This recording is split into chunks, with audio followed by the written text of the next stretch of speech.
នេះតើឲ្យអ្នកប៉ិនច្នៃគេខ្ញុំហត់ទូរស័ព្ទនេះអ្នកប៉ិនជេរខ្ញុំចោកដូចខ្ញុំហត់ទូរស័ព្ទនេះ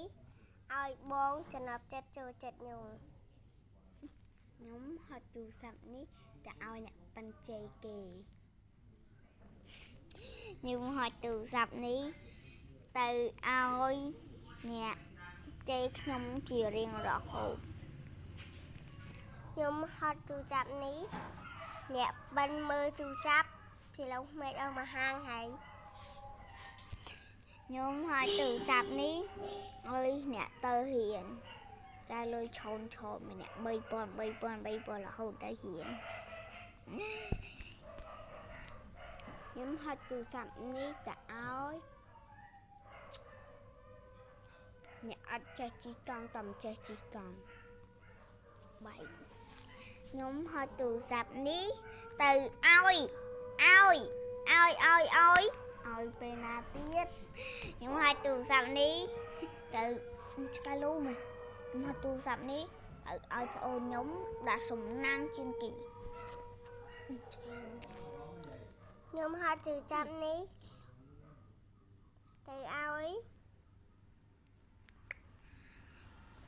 ដែលអ្នកមានសំណាងហើយខ្ញុំមានសំណាងមែនអត់ទេដែលអ្នកមិនមានសំណាង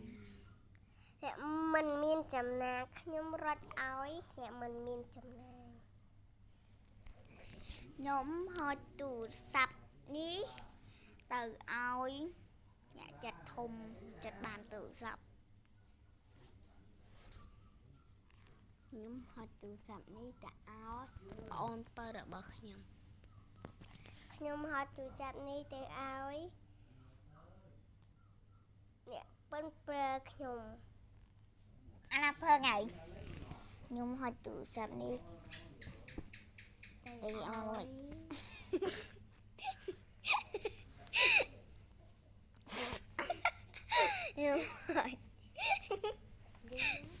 ខ្ញុំហត់ទូរស័ព្ទខ្ញុំអត់ទូរស័ព្ទនេះទៅឲ្យអ្នកថ្មីស៊ីថ្មីឈើខ្ញុំហត់ទូរស័ព្ទនេះទៅឲ្យ